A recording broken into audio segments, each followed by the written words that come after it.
There's been a lot of criticism of the way that the US announced Osama bin Laden's death today. Very little evidence was presented, or even has been presented now to date. The body was apparently destroyed before his demise was even announced. What's the reason for this information vacuum as you see it? Well, I think the whole operation has raised more questions than it has answered. So, of course, it is mafia style to discharge a dead body somewhere, dump him somewhere. And something the President Obama has said on this issue is also contradictory. He said that last summer, 2010, he had ordered his people to go after Osama bin Laden, go after the top tier of so-called Al-Qaeda. But in fact, he had said that already, this very same thing on December 1st, when he, in 2009, more than half a year earlier than that, when he had announced the huge rise in American troops for Afghanistan, more than 30,000 guys, all in all nearly 40,000 more soldiers from NATO for Afghanistan.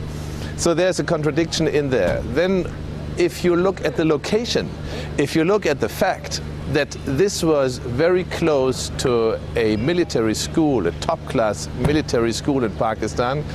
If you look at the fact that generals of the Pakistani army are living close by the quarter of, or the alleged quarter of Osama bin Laden, this is a very strange story that nobody has known about the whereabouts of the Al-Qaeda number one. And then, of course, there's this alleged cooperation by the Pakistani troops. Well, to my best understanding, if there were any Pakistani troops involved in this killing, this alleged killing of the Al-Qaeda leader, then maybe they were engaged in directing the traffic, but certainly not in the military operation itself, because the trust between Pakistan and the US is somehow blown after the incident with the killing of two Pakistanis by a professional CIA killer, and what Pakistan did to this gentleman later on, and the whole trouble between Pakistan and the US.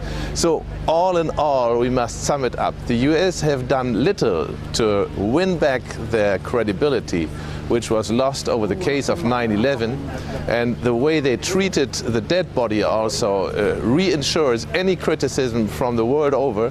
So this is a very difficult situation for Washington right now. Kevin?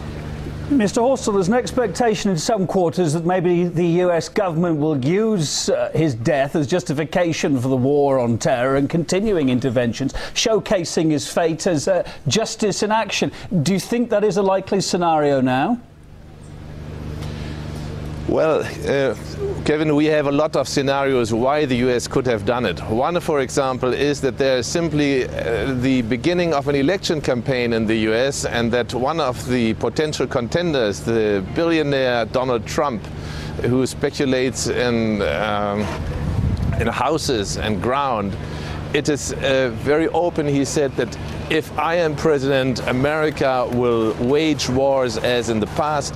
That means we will go there, we win the war, and then we take what we can. And if I were president, and we would go into Libya and take the oil. This is what he said last week, and I think what happened here is also an answer to this kind of criticism that Obama is soft.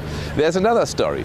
Right now, the US are trying to pressurize the Taliban into compliance somehow, so that a safe withdrawal of NATO troops might be envisionable.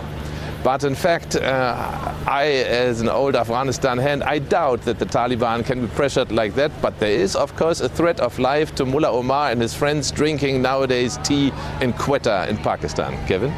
OK, I'm afraid we're out of time. But Christoph Horsell, thanks for being with us, political and business consultant as you are. Thank you.